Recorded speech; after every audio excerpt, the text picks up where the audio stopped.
Hello, and welcome to Enhanced Information Solutions webinar for manual data entry and our partner, IOTASoft. I'm Jack Audie, EIS's Director of Sales, and your host for this webinar. This webinar is being recorded and will be made available to all registrants. Okay, today's speakers. Bryce, can you introduce yourself, please? Sure. Good morning. Bryce Lawrence. I lead our operational intelligence team here at EIS.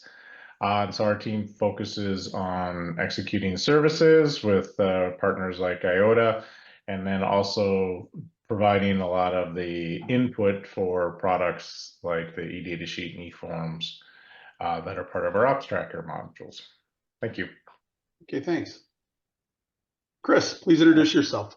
All right, thanks, Jack. Yeah, my name's Chris Johnson, and I'm a sales advisor here at IOTASoft since April 2023. I'm based here in Houston, Texas area. My background's in mechanical engineering. I've been a technical industrial sales for the last 35 years, helping clients solve problems and become more productive. So thanks a lot. Look forward for the session today. Okay, thank you, Chris. Steve, introduce yourself, please. Hi, folks. My name is Stephen Crowley. I'm a customer success advisor here at IOTA, dealing with technical problems both in pre-sales and post-sales accounts. And for today, I'll be demoing our side on IOTA. I have a bachelor's degree in civil engineering, and I am from the Boston area. Pleasure. Thank you, Steve. Who is Enhanced Information Solutions? We were founded 30 years ago in Stillwater, Minnesota, providing MES consulting and implementation services, services with Pi, IOTA, Canary, Seek, and a great deal of OT cybersecurity. We have 3 products: eDatasheet for manual entry of data into Pi, Canary, IP21, and other historians, eForms, which is electronic logbook with workflow and complete audit trail, and Pi Event Frame Manager to create and edit Pi event frames. We're a global company. We're located in Stillwater, Minnesota, in the US, in Canada, in Toronto, San Juan, Puerto Rico, Dublin, Ireland, Mannheim, Germany, Istanbul, Turkey, and Pune, India. And our actual consultants are located globally. These are just our brick and mortar offices.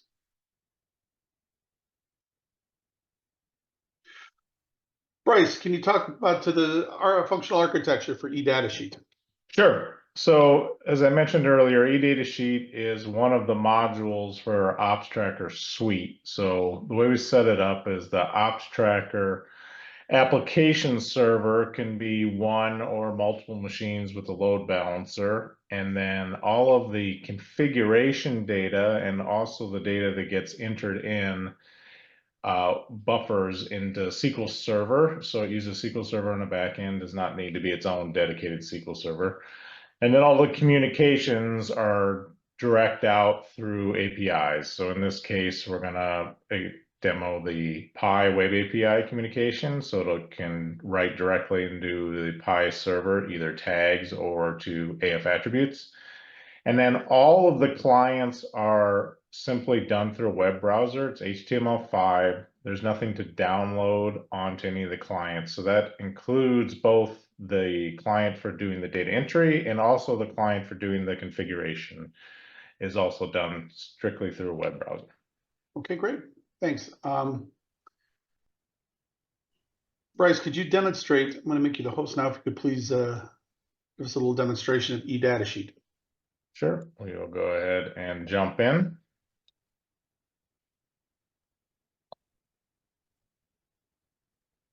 Okay, so as I mentioned, eDatasheet is strictly done through a web browser. And then when you log into it, you can use either Active Directory, so it's linked to your Windows account, or you can have accounts specifically in eDatasheet that aren't linked out. And that might be if you're using somebody who wants to connect in externally potentially, and you can mix them up however it makes sense for you.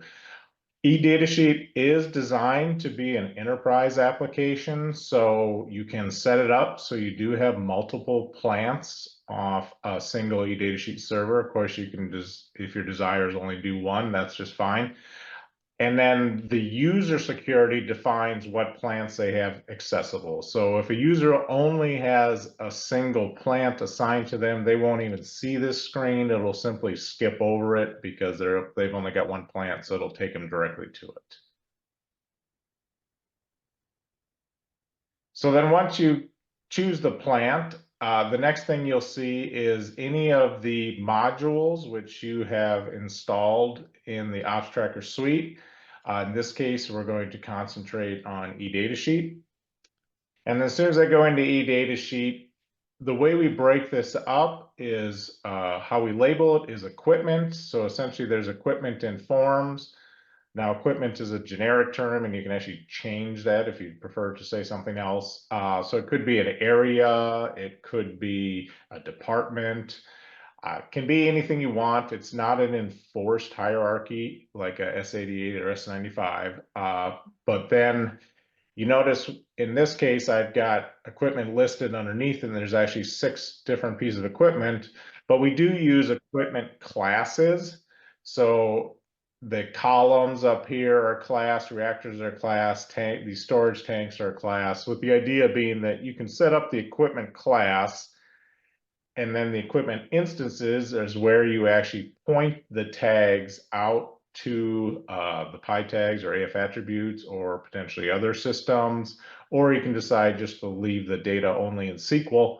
And then that allows you to create a form based on equipment class. So if you do have, for example, a tank farm, and I've got 50 storage tanks and I want to do all these manual readings on them, I only have to create the one form, and then I can just point it at the 50 instances and saves me on the configuration side. So we are actually going to start here on the column side. So this form is specifically designed so that the operator does not have to enter a timestamp. So this is automatically going to create timestamps every 4 hours. A couple of other things on here is, one, you can see the alias names here are just what the tag is pointing to. You can see in parentheses is the engineering units. And then you can also optionally display a description, or you can just display the description and not the alias. In this case, we're doing both. So this description, as you can see, can be multi-lined. In this case, if you want to have it actually have a little description about how to take the sample, it can just provide more information. It can be whatever you want assigned at the tag level. The other thing with this is you can see there's ability to navigate. So in this case, I purposely chose this one to show 1 week worth of data, and it'll go back and you can scroll through it. But we've also got the ability for the operator to change it. So if I want to say, well, I actually want to narrow it down to 1 day and show me today.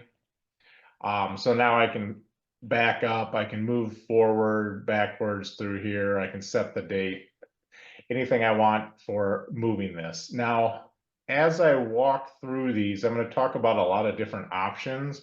And the big thing to keep in mind is all the options are configurable. So that means that it's point and click, choose from a drop down. There's no scripting involved. There's no code behind it that the user has to write. Everything is point and click and configure. So in this case, this form, we decided we're not going to allow data entered outside the range. So I'm not displaying it, but I'll show it another one. So in this case, my range is 0 to 1. So if I do try to enter data, it immediately flags it as this is out of range. So that way, if the operator just entered it accidentally, you can come in, I can change it. Green shows me it's in range. I haven't saved this yet. As you can see, it's still white background. Once I hit this save button, and it successfully sends it out, that's when it'll change to gray.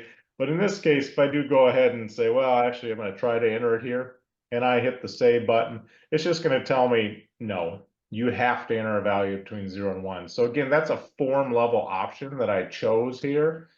And then if I do get it in range, hit save, that's when it'll go ahead and send it out to in this case, PI.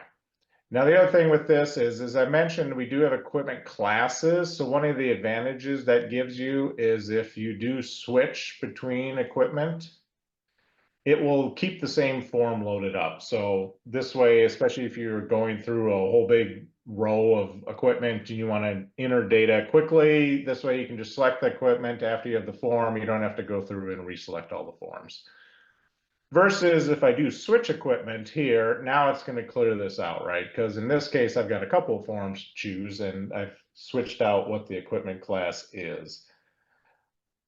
So the next thing I'm going to do is let's talk about an ad hoc entry. So what we showed before was an entry that was automatically created.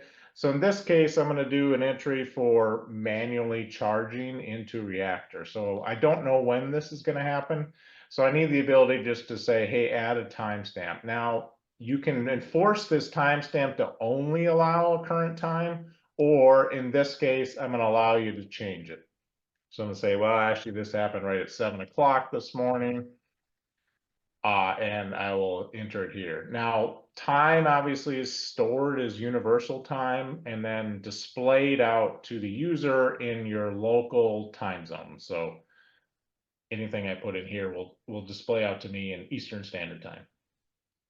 Now, this form is actually intentionally will not allow me to go make changes to past values. If I click in here, there's nothing I can do.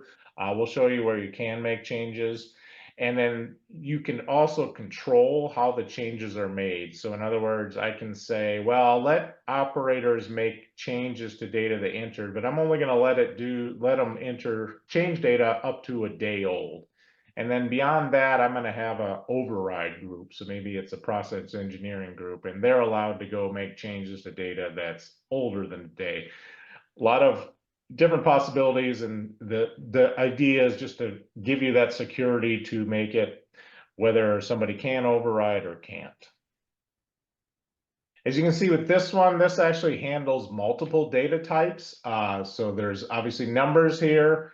There's the ability to enter strings here.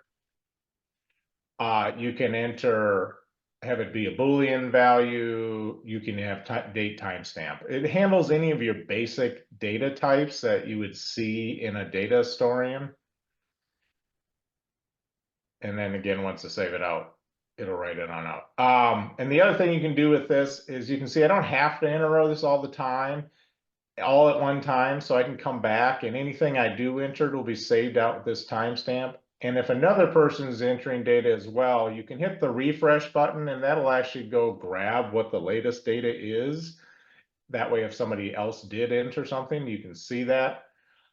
And then in this case, if I do try to enter something outside the range, it'll go ahead and take it, but what it's going to say is, oh, you entered it outside the range. You got to tell me why, what happened here. So I've got to enter a comment.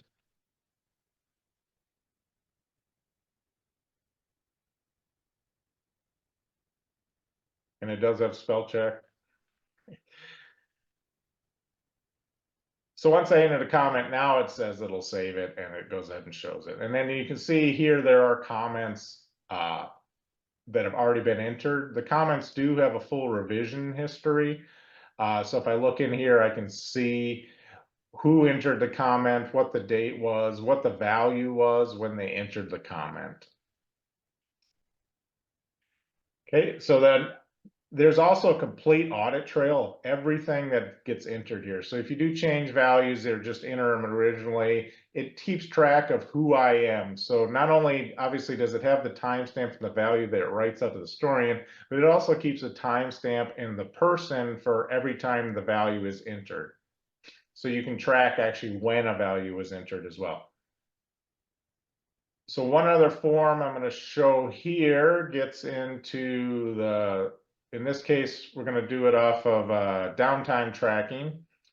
And again, this one is ad hoc. I'm going to just say it's right now. And the key with this is this lets me do categories. So if I come in here and I say, well, it was an equipment failure, then I can have a list of, well, what are my equipment that it could have failed? Okay, well, if it was a pump, and then I can say, well, it was a blown seal. So straightforward here, but the key is if I change my mind and say that actually it was procedural error, you can see it closed these out. So now I can come in here and my list is changed because I picked procedural area and my subcategory has changed. So I've now, and then my reason is also changed. So this way I can have hierarchical lists. There's no limit to the number of these you have in the hierarchy. You can arrange the order, you know, typically it would be left to right or top down, right? So that it's obvious to the operator. But allows you to put in these categories that are dependent upon them. And as you can see right here, this actually didn't change into gray, and that's because these are not writing out to Pi. I'm simply saving these in SQL Server. So every tag can be written out to a data historian if chosen, but every tag always saves values in SQL Server, and that's the same with the comments. The comments can be chosen to write out to a Pi tag, but they are always saved in SQL Server.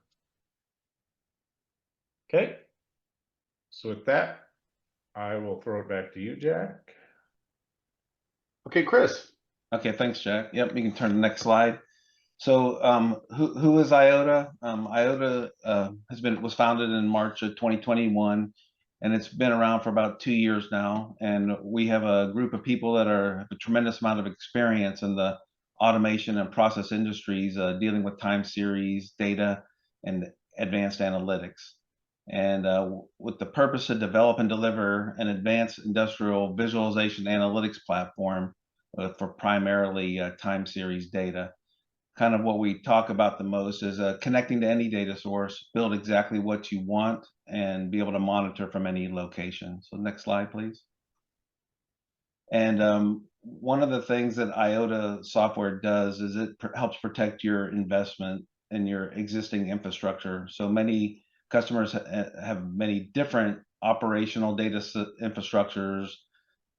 They have many there's different types of maintenance management, financial data, and basically any kind of infrastructure you have of data, whether it be time series or not, you can actually bring that in a common visualization platform, which is IOTAVue. Next slide. So some of the key features that we really focus on in supporting this hybrid infrastructure, we're a modern cloud-based software, but we do also have some on-prem type capabilities. The data source agnostic, so you can connect to any of your really data systems that you have. And we work with many types of, whether you're tags, assets, timeframes, and data sets.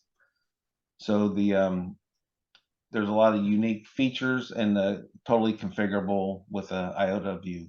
You can go to the next slide. And then, so really the summary is that we connect to everything, build anything, and monitor anywhere. So we'll just go ahead and turn this over to Steven now so he can show you the demo. Okay.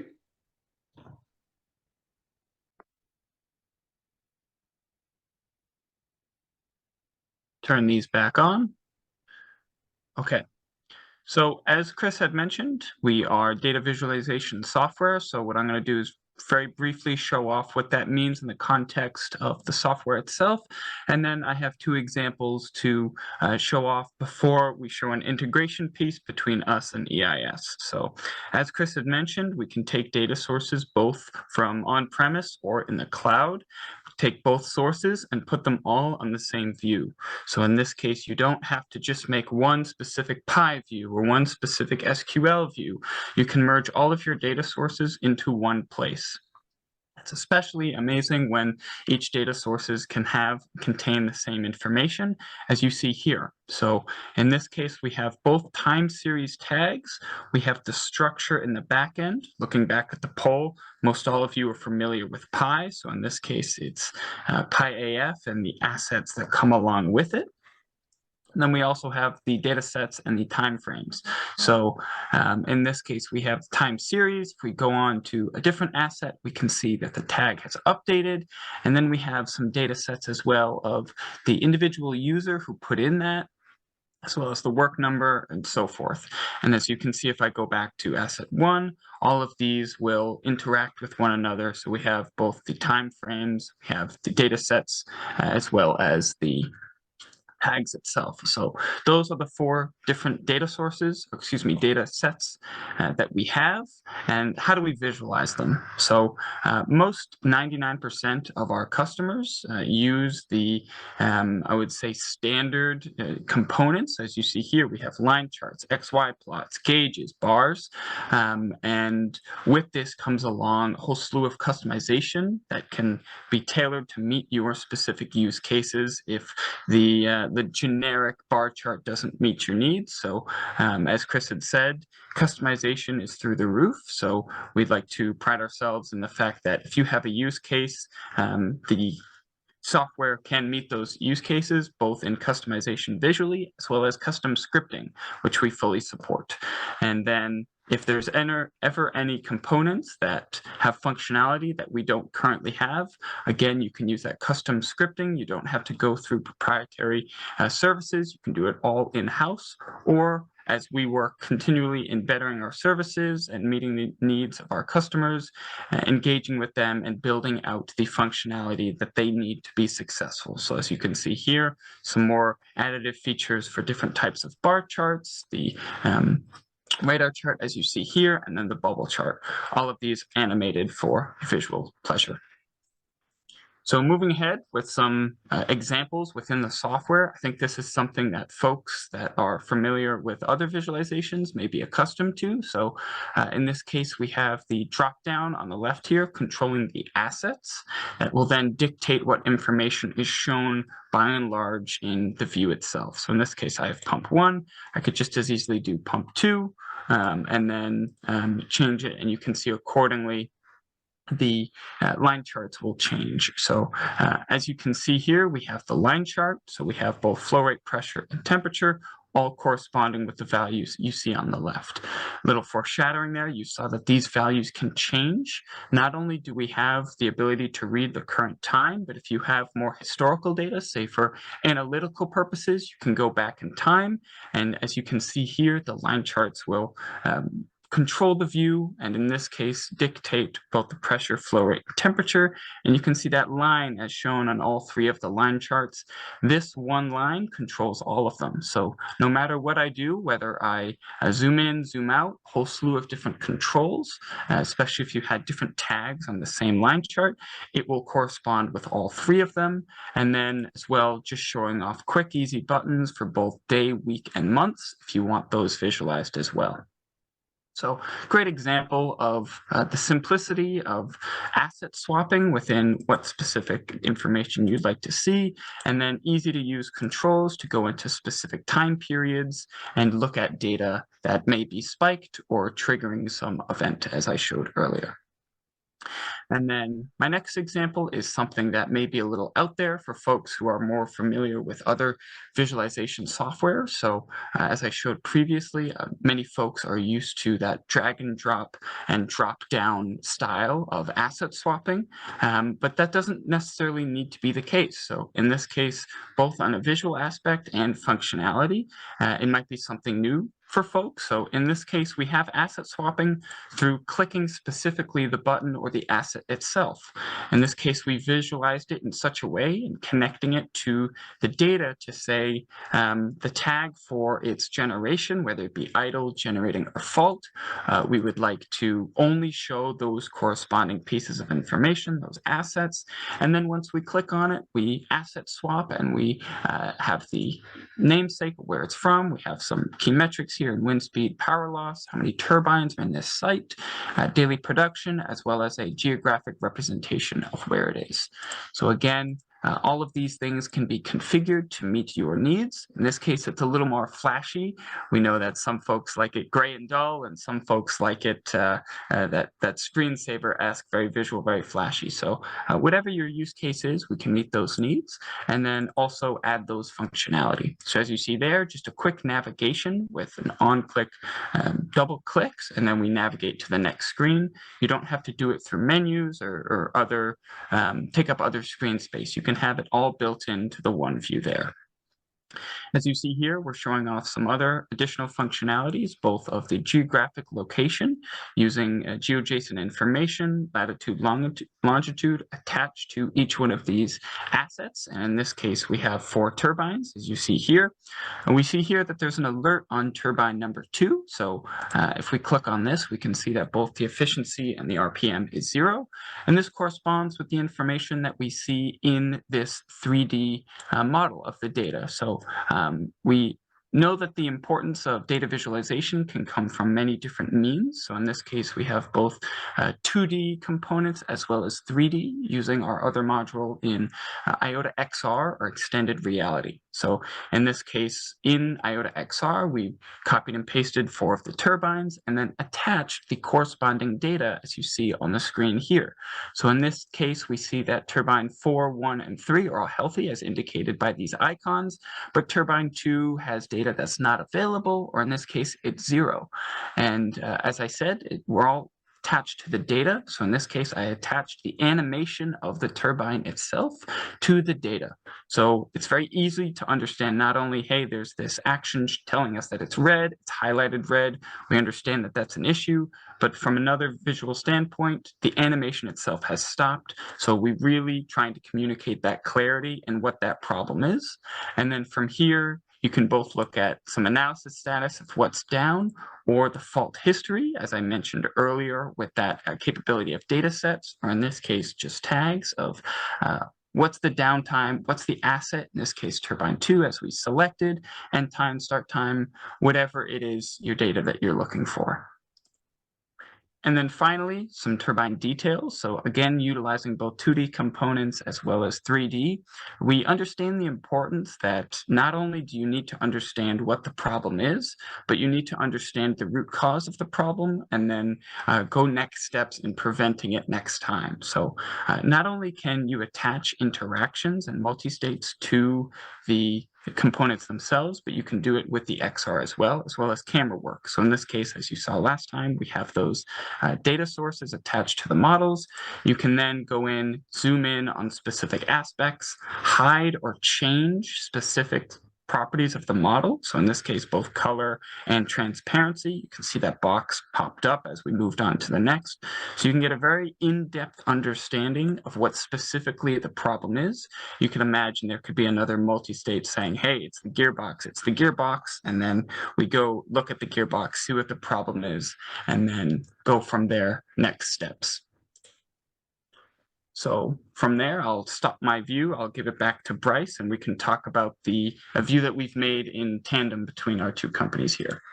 Okay, so quick little explanation about this display. So obviously we built this to show the integration between eDatasheet and the IOTAVue. So the idea is you've got a couple of different storage tanks here, and for each storage tank, we're going to show the temperature and the level down here. We're going to actually show some SQC charts down here. We'll switch over to tank 101, which is a little more interesting on the data.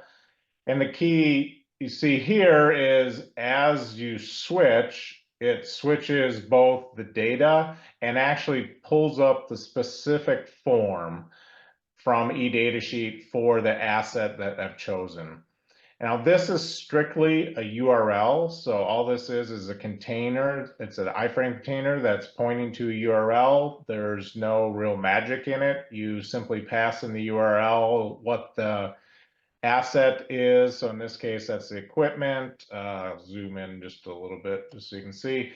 I pass in what the form is that I'm looking for, and then you can optionally even pass in the time range that you wanted to set the form at. And then functionally, it's the same as what we saw before, right? So I can see if something's out of range. If I look, I can see comments with comment history here. Now on this form, I'm actually going to allow you to change past data, at least with my login credentials. So now if I come in here and I put this at 14 here, I can actually save this out. You notice it's still backlit gray because it's already been saved, but it does show green as I saved it. And then once I save it over here, then you can see the orange line dropped, shows the new value that actually changed in history. And then, of course, you can also enter in new values as they're occurring right now. So again, an operator can come in here, they can enter their values, they can see right away if values are in range or out of range. You can tell what's been entered or not. And then if I save this out,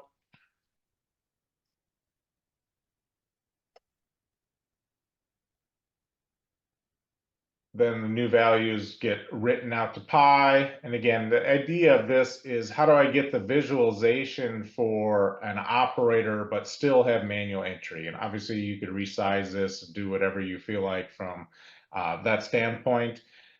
And the real power then is with IOTA as well. Not only can I pull all these values, but I could actually even have comments, right? Because even if I don't write out the comments to pi tags, IOTA has the ability to pull those comments directly out of SQL, so that way I could have those on this display or other displays as well. Okay, I think then, Jack, I'll let it go back to you and we can kind of cover some questions as they came up. So if you have any questions and you have any additional information you've requested, please reach out to myself or Chris. Thank you for your time, and this concludes the webinar.